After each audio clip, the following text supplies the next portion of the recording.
thank you for joining us today on Taste of Thirwood. I'm Larry Lyford, your host, joined by Chef John Payne, executive chef here at Thirwood Place. We're in the bistro here at Thirwood Place, and we are open for lunch today, so we may have a live audience joining us. Bistro's open Friday and Saturday for lunch, and then Wednesday through Saturday for dinner. Just another dinner option here at Thirwood Place, in addition to our beautiful main dining room, which serves a fabulous 5-course meal. Today we are going to be talking about fall favorites, and we've got great things for the fall here. Yeah.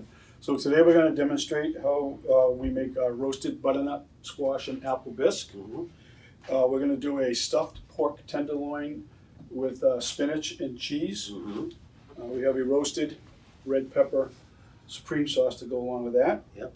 And we're also going to demonstrate how we put together our peach and blueberry cobbler. Delicious. That sounds great. So what do you want to start with? I think we'll start out with the soup, Larry. Okay.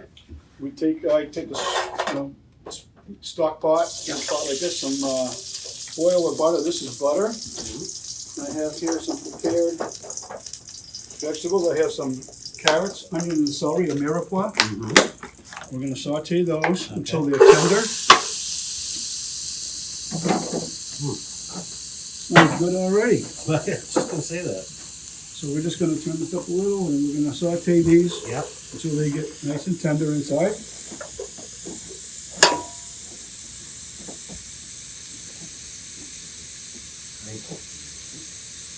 So this is going to consist of some butter, which I already put in. Okay. Some ground ginger. Okay. Some chopped garlic. And the butternut squash and the apple. While we're waiting for that to simmer, I'll sit here and I'll get the apple prepared. Okay. This is a sweet apple. You can use Granny Smith if you want to, but I like the little bit of sweetness of the apple to go into this. Yeah. Make sure you get all the peel off. So. Yep. Put the ends off. I quarter it, and then I can just slice the core out on each side, on each section. So.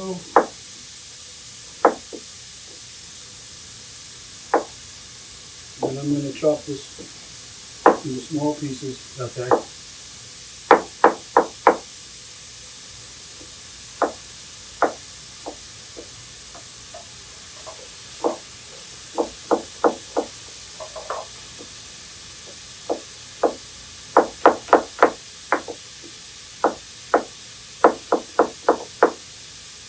So. Nice.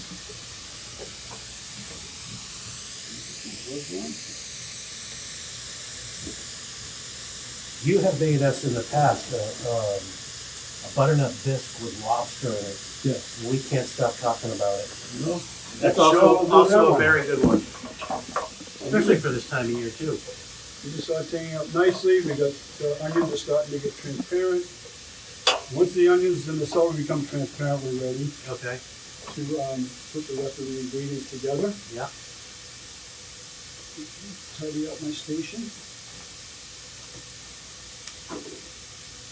And Chef, these are all items that the Thirwood residents can enjoy also, is that Yes, right? exactly. Yep. We do a lot of soups here. We do different soup every day. Sometimes too, like the country store will get a different soup than everybody else Yep. to keep it Different, yeah, that's great. Now that that's sauteing, we're going to add in our apples. Okay.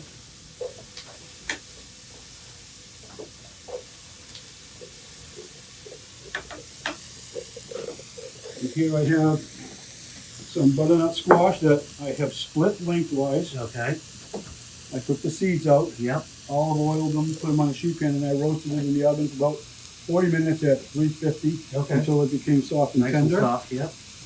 And all you got to do now is just scoop the flesh out. Yeah.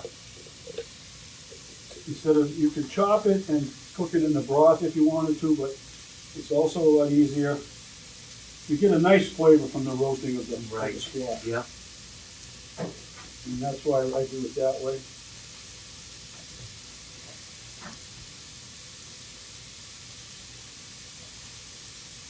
That looks delicious.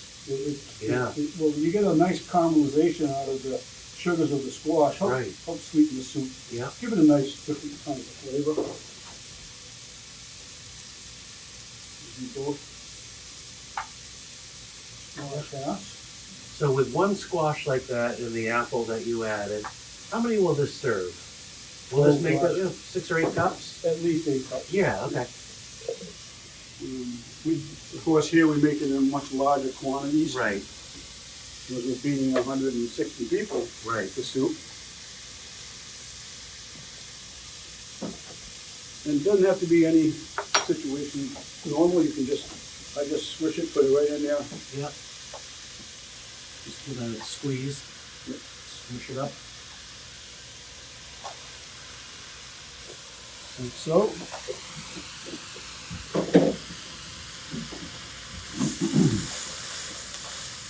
Now, in the bottom of the pan, I'll add a little bit more of the butter.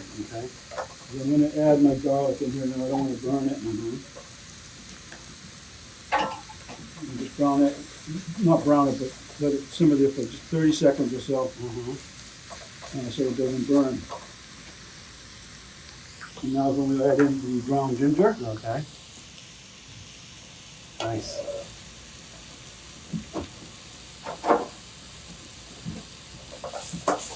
Both of those are very fragrant. The ginger adds a nice touch to Yeah, this. it does. And then goes the chicken stock. Okay.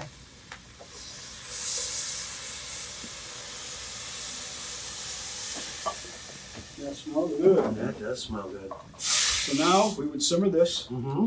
for 30-40 minutes. Okay. Until the apples become tender. Okay. And then, when that's finished, I take an immersion blender Mm-hmm. and I blend it. Or you can put it in a regular blender at home. Be careful because when you turn it on, the steam will sometimes catapult the top off. Right. But the immersion blender starting slow until everything's purified. Mm-hmm. Then at the end of the soup is done, purified, we add a half a cup of half and half. Okay. Or light cream. Mm-hmm. You could use heavy cream, make it more savory, Mhm. but you can't bring it back to where some of the cream will separate. So I Okay. just use light cream. Okay. So that soup's there. We're gonna set that aside. Okay. Next, we're gonna demonstrate the pork tenderloin. Okay. This is gonna make a little bit of a noise, but it won't be too bad. That's all right. Meanwhile, we'll get this pan preheated.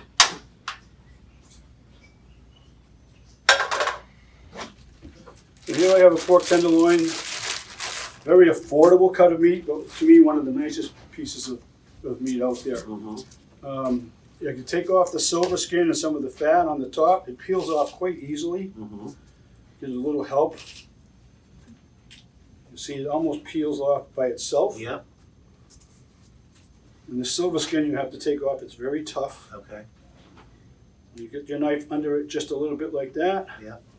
And you can come the other way. Like so. A sharp knife really does help here. Yeah. You clean this up as best you can. There's not much fat on these at all. They're very lean, Mm-hmm. but super tender. That's about all that comes off of that. Okay. Now I'm going to split this, and then we're going to pound it out. Okay. So I'm going to butterfly that right down the middle, Mhm. not all the way through. You want to leave it together. Right. Open it up. You can feel where the thicker part is. You can give it another slice there. Okay. Down here. Just kind of giving it a little butterfly action like that. Yep. And I take my parchment paper, my plastic wrap.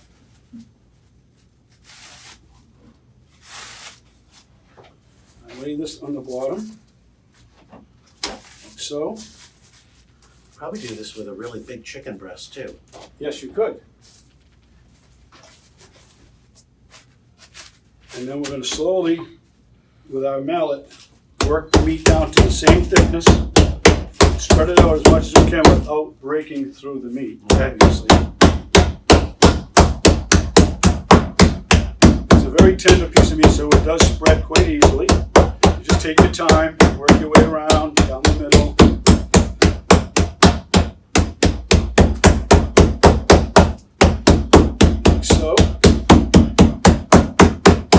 can't really rush it because you'll break through it and then the Right. stuffing will come out. Yeah.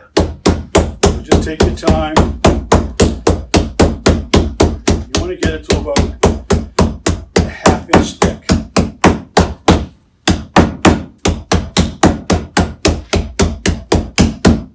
You can feel the areas that might still need a little bit more.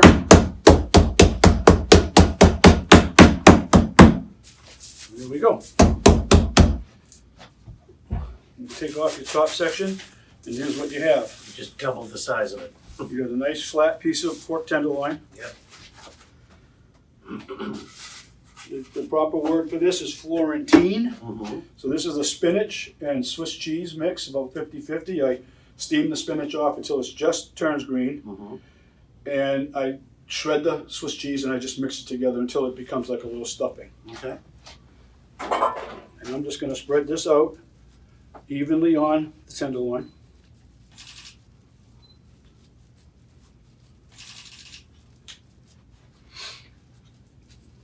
Looks good. Not too far to the edges. We don't want it to all spill out. Yep. Put about an inch on the inside. Give it a good push onto the meat. That way it'll stay where it's supposed to be. And then you can pick up the bottom piece of paper and you have to initially give it a little help in the rolling. Yep. But once you get it going, you can literally just pull forward slow and easy like this. And it wraps itself right up into itself. Nice. Now you have You just made that look really easy. your pork tenderloin is stuffed. Mm-hmm. I'll fold this end under like this because there's just a little bit of a flap out there. And what we do next is you have to secure this. So we're going to tie it up with some butcher's twine. Because if you didn't, it would come apart in the oven? It'll come Yeah. right apart. Okay. We got to finish this in the pan. Mm-hmm. So you take your butcher's twine, and the first step is just make a knot right here. It's snug, but not too tight. Okay. And there's a little trick to this. You just take it, put your hand like this, go under, and roll it.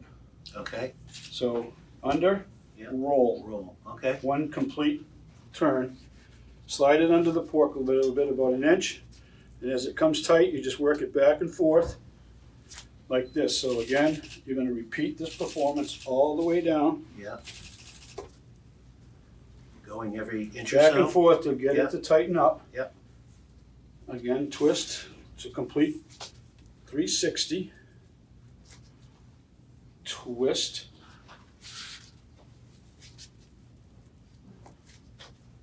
And another one.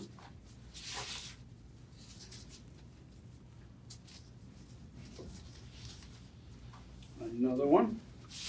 Give yourself plenty of extra string so you don't fight it. Right.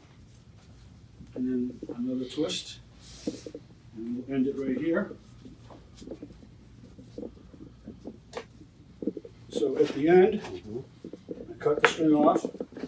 And you have to tie it. So I go under the last cross string, the Okay. ones that run straight down, Yep. and just make a single little knot. And that'll keep it from untying. Okay. So now, we're going to go into our pan.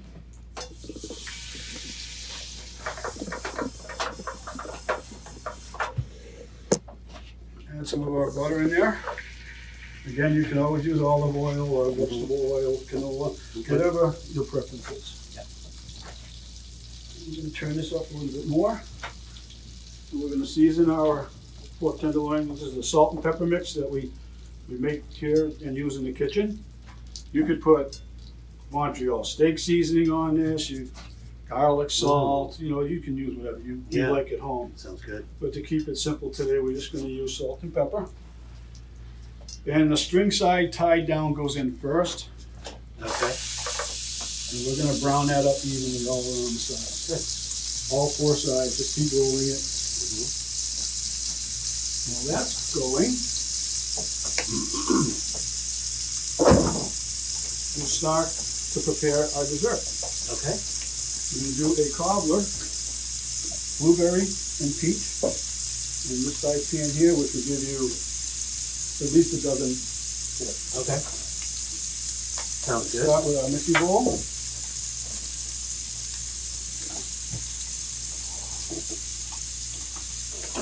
wish everyone could smell what I'm smelling right now. It smells so good. This is I have 2.5 pounds of sliced peaches and 1.5 pints of blueberries. Okay.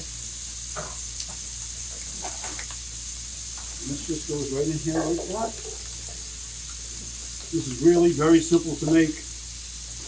And I grew up with this kind of a dessert because we feed the whole family. Right. And roll this down. Like that. So then we're going to add in, I have 2/3 of a cup of sugar Okay. and a teaspoon of cinnamon. Oh, nice. And in there like that. This is a 1/4 cup of cornstarch. That's going to help tighten it up, thicken it a little bit. Okay.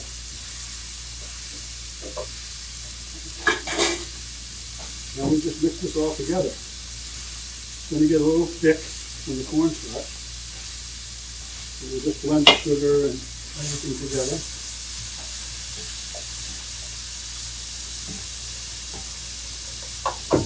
Mix it very well so the cinnamon gets touch every little piece of fruit. You can see how it's making like a syrup already. Yeah. That's from the Thickening sugar. up, yeah. Yep. Bring it down a little bit. Okay. And then this goes right into the bowl, the pan. Like so. You don't want to go all the way to the top because if it overflows, it'll make a mess in your oven. Right. Okay. And this, One more side on on that. that side, when I get it to the fourth side, Yep.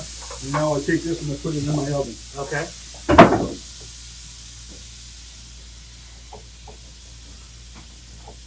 So now we've got our peaches and blueberries. Looks nice, nice color. Really nice, yeah.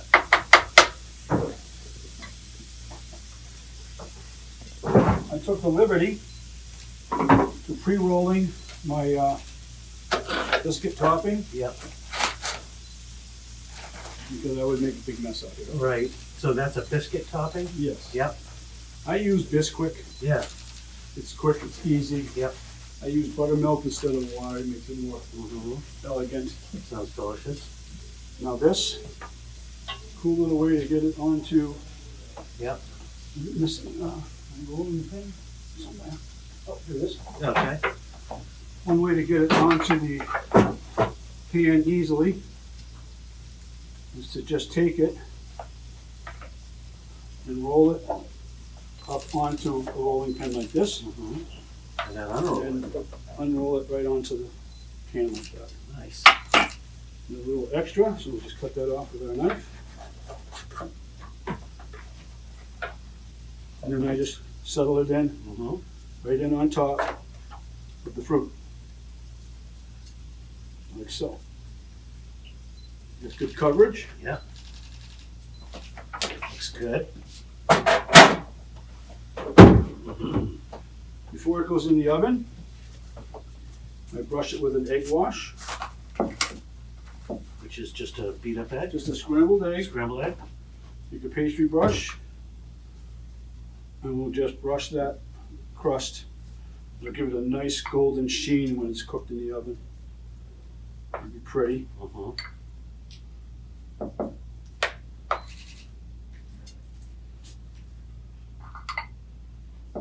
Like so. Looks good. Yeah.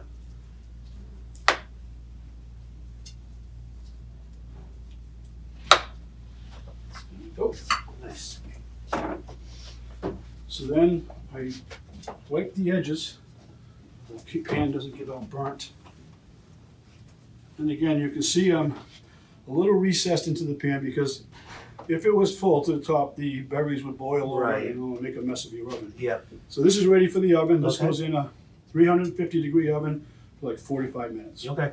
If it's not quite brown enough, leave it in another 15 Yeah, you minutes. can tell by the crust, right? Yep. Yeah. Okay. And you'll see the berries will be bubbling on the sides, Yeah. and you know it's ready. Okay, So good. that goes in the oven.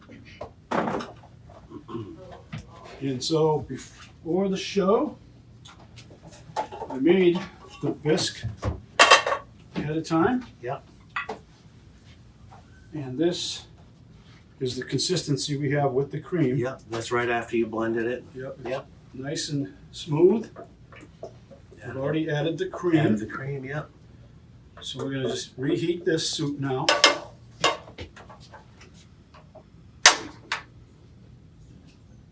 Like so. Okay. Got a lot of moving pieces this time. Yes, there are. Keeping you busy. It is. So let me see. Next, we're gonna have our soup. Yep. I already made the cobbler earlier. Okay. It's still nice and warm. Oh, You can yeah. see how the syrup started to Yeah. gel up, and the crust got nice and firm. Nice. So Yep. that's our dessert. Good. Move this over.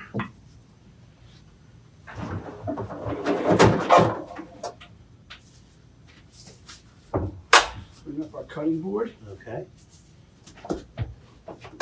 And our pork tenderloin. This is what it looks like coming out of the oven. Okay. This twine is still on it. Yep. You said about 30, 40 minutes, right? I'd say 40 minutes. 40, yep. To 140 degrees. Okay. And you just come in here Yep. and cut these strings one at a time.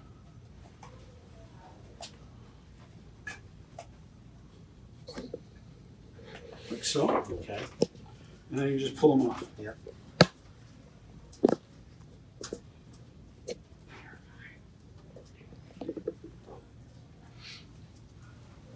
Come on.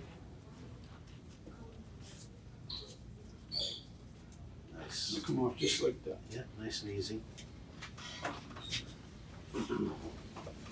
So now we have our pork tenderloin. Yep. And this is sliced either straight across, or I like to do it a little diagonally. Okay. So we're going to cut like this.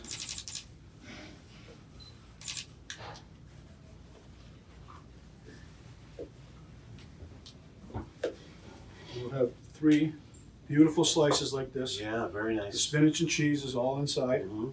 You That's could good. grab the plate, Larry, Sure. just to get ready to plate our dinner. Sure. Do you want the big plate? The big plate, Yep. yes, sir. A little bit of that. Just crank that right up. Good. So you can set that right on the table for me. Sure. So we'll just put the pork like that. Gosh, that looks delicious. Today we're serving it with a mashed sweet potato. Mhm. Keep the autumn theme going. Yeah. Nice. Nice colors. Nice fall colors. So, It's good. And you have a a little asparagus coming.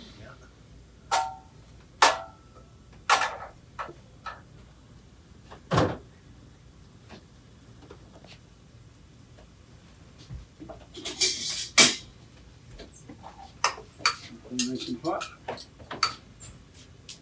Beautiful. Like that. And we're going to finish that with this is our roasted red pepper supreme sauce. Okay. Basically a chicken sauce with cream and roasted peppers, again with an immersion blender to blend everything together. Chicken stock, cream, and peppers. Yep. Yep. And that should Wow. melt down onto there like that. Looks beautiful. Yep. Our soup is simmering nicely. Nice.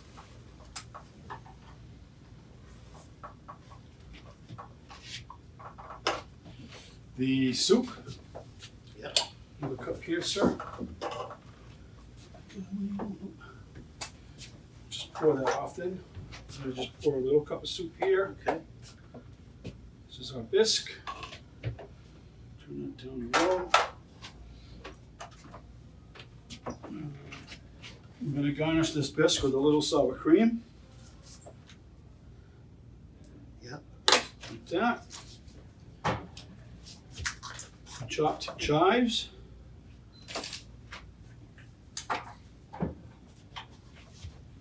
And this is a little Emmentaler Swiss mountain goat cheese. Mm. This is very nice, and we'll put that on here. So when you mix it into the soup, it'll start to melt. Nice. Adds a nice flavor to it. Yep. And dessert. Very nice. Making a mess. It looks delicious.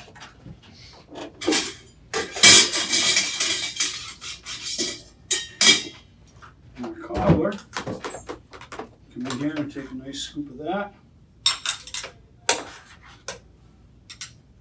Like so.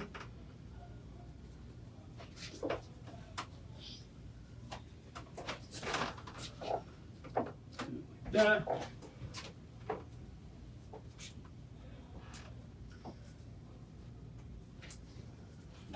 Put a little whipped cream on the cobbler. You could always do ice cream. Mm-hmm. A little fresh mint in there like that. Nice. And there's our peach and blueberry cobbler. Delicious. Wow. And that's our fall feast. My goodness, you outdid yourself. So we've got the roasted pork, tenderloin, Florentine, our mashed sweet potato, our beautiful vegetables, our butternut Squash bisque. squash bisque. And our peach and blueberry cobbler. Delicious. Awesome. Great fall favorites. Absolutely. So, Chef, with a meal like this, we have to go to our mixologist, Kevin. Absolutely. Kevin. Yes, we do. What would go nicely with a fall meal like this? Well, traditionally, and definitely this is a traditional type meal, it's fantastic for this type of year. There's nothing more traditional than the Manhattan. Yes. I mean, let's just be honest about that. Now, Manhattan can be mixed with rye or, any type of whiskey. Today we have a Tennessee straight bourbon, Nice. which is perfectly, a little Good fast on the catch. fingers, definitely. And of course, sweet vermouth and bitters, and I'll take you by step by step. Okay. Usually make this pretty fast, but for our audience, I'll just go one step at a time. Sure. Okay. Just going to take yourself 2 ounces of your Kentucky whiskey here, Okay. which is fantastic. Yeah. Now I like to throw everything into the mixing glass, the mix shaker, Yeah. all at once. Okay. Some people want like preset ice. I like to throw everything in together. Okay. So we got your whiskey there. Yeah. You're going to take yourself an ounce of vermouth right here. Yeah. Okay, be careful not to spill it. Okay, Yeah. right there. Then I like to put in, a scoop of ice. There, here we go. Little flaring for you, okay? It's about as cool as I get, unfortunately. I'm gonna put the ice in the shaker right there. I like to do a little couple of things right here. Nice. Not too much ice because we don't want to dilute it. Okay. You take in your bitters. Now, a traditional Manhattan can either be 2 to 3 dashes. We go all out with me. Okay. So you got 1, Yeah. you got 2, and 3. As you can see, I'm making a mess. And then I love it. Okay, and then what we're gonna do is we're gonna shake this bad boy up. Okay. Okay, get that over here. Right, get that nice and shaked in here. And I'm probably gonna put a little more ice in the glass because I don't think I put enough in there. Sure. All right, get over here, scoop in there. I love this time of year. There's too. nothing more traditional than the Manhattan. I had a friend, Bill, who would make me a Manhattan whenever I'd go and visit. Friend Barbara's husband, and he made a great Manhattan. Oh, And it's yeah. such a great, cool weather drink. Oh no, Warms it you right up. absolutely is. Yeah. And then you can top it off with any type of garnish. Some people actually like to use maraschino cherry sauce, Nice. or top it off with an orange slice. Today we're going to use a maraschino cherry, Nice. and there you have a traditional Manhattan. Awesome. Some people are like, "Why isn't the glass full?" Because I'm a glass half full kind of guy. If you didn't want a cocktail with this meal, what could you do something lighter? Oh, absolutely, you could. I mean, a gin and tonic pretty much goes good with any meal. That's a drink that I would always have as a secondary go-to. Mm-hmm. But if you just want something really simple, something that can go with a meal that John just prepared perfectly, Yep. there is nothing finer than a nice glass of red wine. And in Nice. this case, we have a vintage Pinot Noir, Nice. which I highly recommend. And this can, like I said, go with just about anything. That's great. Now we're on the clock here, so we're going to do, yeah, once we- again, half glass full here, Yeah, right? right. Half Okay. glass full. So we'll get these spreading out right here. Awesome.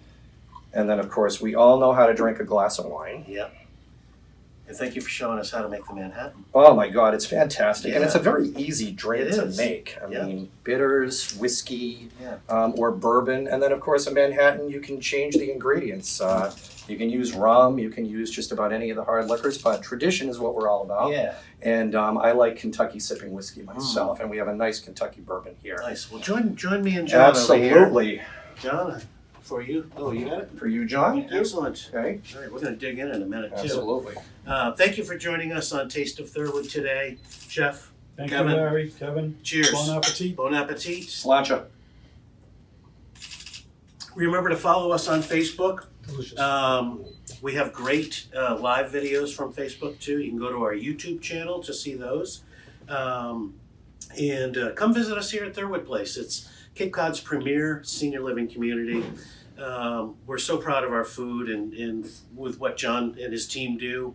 And you can check all of our Taste of Thirwood videos out on our website too. Absolutely. A lot of nice stuff on there. Tips and tricks, and you show people how to do everything. So thank you very much. You're very welcome. It's a pleasure. Great. Thanks for joining us, Thank and we'll you, see you everyone. next time.